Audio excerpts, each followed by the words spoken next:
I will not be able to take any public input regarding the actual line drawing process. And this pertains to California Government Code Section 8253. However, I will share the information that you all would need in order to share your input for the actual redistricting process. We have our website listed here, and then we'll also share additional contact information at the end of the slides. Next slide. So what is redistricting? Redistricting is drawing and redrawing new boundaries that determine voters and which voters are represented by each electoral district.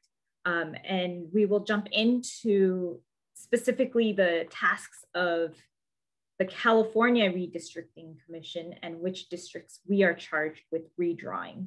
Next slide. I really wanted to emphasize why your voice matters.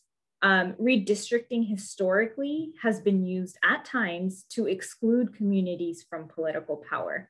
And if you all are familiar with the terms gerrymandering or redlining, all of these types of strategies stem from redistricting. However, now as an independent commission here in California, we have brought that role out of the legislature and back to the people. So this is where your commissioners are really going to be reaching out to Californians to emphasize your voice and to carry your voice throughout the process. Next slide. So why does representation matters? There's a lot of bullet points here. This is not an exhaustive list. There's definitely many more reasons, but briefly, representation matters because these are the people who we put in office to fight for what we need in our communities. So just a few topics here listed. Redistricting equalizes population based on districts. It is a requirement within the US Constitution. Gerrymandering is a big reason why representation matters, in which political power is either divided or disenfranchised amongst particular populations. And democracy depends on voters having the opportunity to choose their representatives, whether that be at the local level, the state level, or the federal level. Next slide. So just briefly, there's different redistricting efforts. All of them are happening concurrently right now. So we have the state here in California. We have an independent redistricting commission that will take charge in redrawing congressional, state senate, state assembly, and board of equalization maps. We also have counties that are conducting their own redistricting. We have cities within California that are conducting redistricting. There's also school districts. And then there's also other redistricting efforts that include water districts, community college, et cetera. Now, all of these efforts rely really heavily on that census data that Julia and Stephanie had touched on earlier. Next slide. So why do we redraw district maps? At first glance, it might just be like, well, you know, the map is there. Why can't we just use it? Some things to take into consideration. Communities change, people move, people are born, people die, communities grow and shrink. These are all considerations and really important points in why we continue to redistrict. And in California and across the nation, actually, we redistrict every 10 years. Some important points to note from this past year, which we all in California have seen in terms of our population shifts. We had California wildfires that displaced people. We had COVID-19 that certainly shifted populations. On top of that, we were conducting our census within the state to try to, as best as possible, get a count of where people are. So it's going to be an interesting journey with this process. Next slide. So a brief history on redistricting here within California. So prior to 2010, legislators drew these lines. And if the legislators were unable to successfully complete the task, the courts in California would take on this duty. However, people of California saw this act as an act that should be in the hands of the people. So Proposition 11, which is the Voters First Act, was on the ballot in California, and California voters passed this proposition. This proposition brought the redrawing and redistricting for the state Senate, Assembly, and the Board of Equalization out of the state legislature and back to the hands of the people through an independent redistricting commission. In 2010, Proposition 20 was on the ballot, and that ballot measure passed, and that added congressional districts. So that's federal congressional districts back to the tasks of this independent redistricting commission.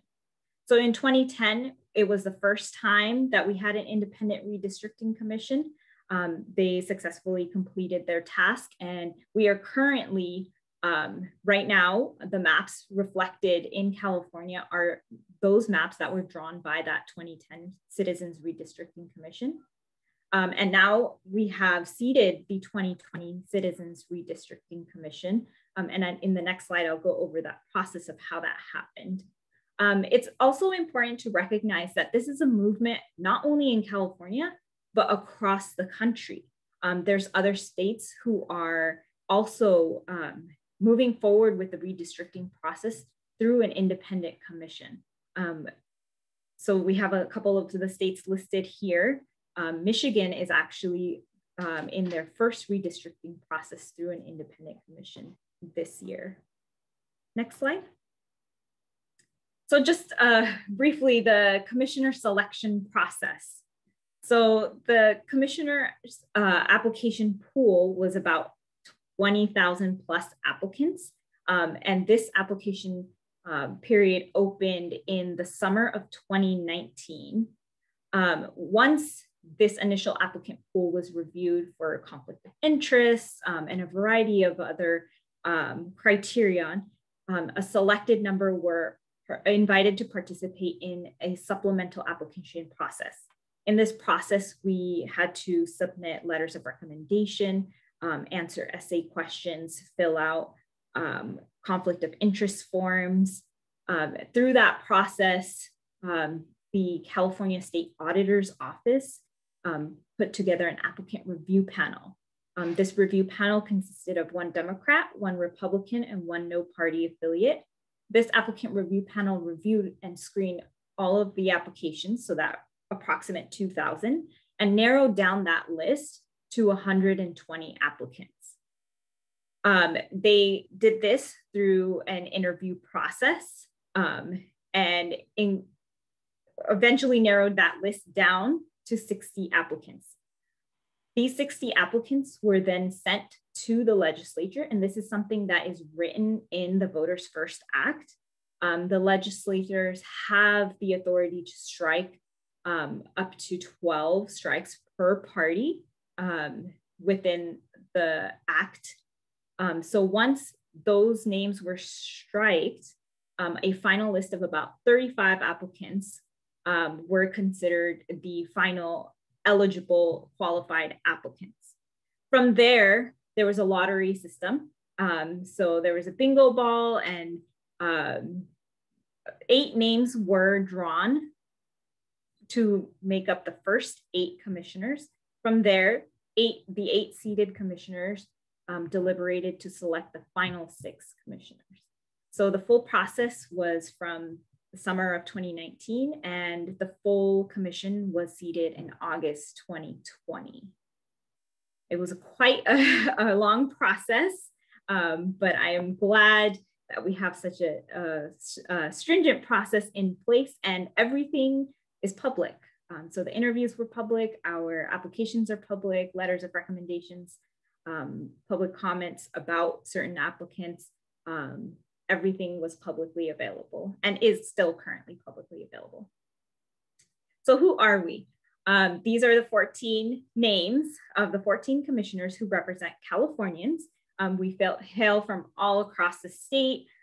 We have 5 Democrats, 5 Republicans, and 4 no party affiliates. I myself am a no party affiliate, and that stems back to when I first registered to vote back in high school, late high school, early college. I didn't know what a political party was. I didn't know what it meant to check a box. So I just checked the decline to state box. Later on, learning about political parties, found that that was actually the most appropriate place where I felt comfortable in my own representation. Something to note about my colleagues across the spectrum, amazing people. Everyone really has Californians at the forefront of their minds, and everyone's willing to listen and fight for Californians and fair representation in our maps. Next slide. And Commissioner, I want to give you a quick time check. We have about 5 minutes left. Thank you. Thank you. I'll pick this up a little faster. So what are our commissioner duties? So first and foremost is community outreach and public input meetings. And this was alluded to in Stephanie's talk as well. We do not have the census data right now, and we rely heavily on the census data. So right now we are conducting these community outreach meetings to just make it known and aware that, you know, this commission exists, and we will be looking for community input and helping us assist draw these lines. Our next phase would be to draw the actual maps. We don't have the specific apportionment data yet, so which is that estimation of approximately 53 congressional districts that is not final. However, we do have for the state of California, 40 Senate districts, 80 Assembly districts, and 4 Board of Equalization districts. Next slide. So in order to conduct these outreach meetings, we have divided the state up into different zones. Each commissioner is paired with another to tackle this massive, diverse, beautiful state that we live in. And we are reaching out to folks within those zones. I myself, although I am from the Bay Area, I am in zone I and R. That's Imperial and San Diego County, as well as Los Angeles County. My colleague, Commissioner Yee and Commissioner Toledo are the leads for Zone C, which is where most of the Bay Area is. However, they had a conflict, so they weren't able to make this meeting, which I am so glad to be here because this is my home. Next slide. We do, as a commission, have to comply by the Voters' Rights Act, the VRA, and this is federal legislation. And this legislation lists out the different criteria that we have to consider when we actually go out and draw the lines. And these criteria are ranked here in number 1 through 6. So we would have to first meet the first criteria, second criteria, third criteria, and so on. Next slide. Okay, so our first step is collecting communities of interest data. So this information is essentially we're asking communities across California to tell us where your community is. We want to learn from Californians where they think their community is, however you all define it, whether that's by geographic boundaries, landmarks, you know, schools, libraries, etc. And how we will be collecting this information, I will jump to the next slide. Actually, can we skip this slide? And we would be collecting this information through a communities of interest tool. So the statewide database out of UC Berkeley has developed this tool in which we will be able to collect this information from Californians. It's a very simple user interface. It's sort of like a Google Maps where you can actually go in and draw lines of where your community resides and submit that as a public comment to the commission for consideration. Next slide. So the California Supreme Court ruled last year in anticipation of a potential delay of that census data, that our deadline for the commission to submit these maps would be pushed. Our original deadline is and was August 15th. The California Supreme Court ruled that we would have until December 15th, 2021 to submit our final maps in the case that there is a delay in receiving the census data. Julia touched on this. Now we know that there is going to be a delay. How that December 15th date changes, we do not know yet, if it even will change. But that is just something to keep at the front of your mind when you're considering redistricting and how that timeline has actually shifted quite a bit. Next slide. So in rough, our timeline, currently we are in our educational presentation type hearings, which this would be considered one of. We are going to eventually start reaching out specifically for public input meetings. The census data, again, it has been delayed. Now we know that we are estimating the census data to come to the commission potentially by Halloween. That being because California allocates people who are in prisons by their last known address and not where they're currently residing. And this is within California law, and the statewide database will have to incorporate some additional corrections to that census data once it comes to California, prior it coming to the commission. So we're looking at a really tight timeline right now, and we will definitely keep everyone apprised of any changes to that timeline that occur within the courts within California. Next slide. So here is our contact information. Marcy Kaplan is the person to contact within our team. And we also have our new website up and running, redrawthelineca.org. We are on social media as well. So please reach out if you have any questions, comments, or concerns, or if you just want to voice your opinion. Our next public notice meeting is actually on the 24th, so next Wednesday. So you can find our meeting information on our website and tune in if you are available. Thanks, Stephanie. Great.